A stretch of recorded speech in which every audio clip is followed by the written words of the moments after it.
ఎన్నికల షెడ్యూల్ రేపు మాప ప్రకటించబోతున్నారు. ఈ లోపుగా చకచకా పరిణామాలు మారుతున్నాయి.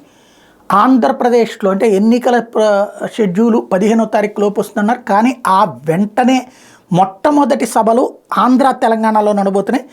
16వ తారీఖున నరేంద్ర మోడీది భారీ బహిరంగ సభ విశాఖపట్నంలో ఉండబోతుంది. అదే రోజున జగిత్యాలలో కూడా సభ ఉంటుంది.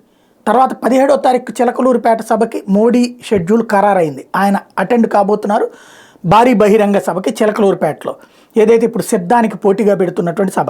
తర్వాత 18, 19 తారీఖుల్లో తెలంగాణలో నాగర్ కర్నూలు అక్కడ కార్యక్రమాల్లో పాల్గొనబోతున్నారు, రోడ్ షోలు, ప్రచారంలో. 19వ తారీఖున ఏలూరులో సభలో ప్రసంగించబోతున్నారు. తద్వారా వరుసబెట్టి 3 రోజుల పాటు ఆంధ్రప్రదేశ్లో 3 సభలు అలాగే రోడ్ షోల్లో పాల్గొనబోతున్నారు నరేంద్ర మోడీ. ఒక్కసారిగా ఆంధ్ర రాజకీయంలో ఒక పెద్ద ఊపని చెప్పాలి ఇది.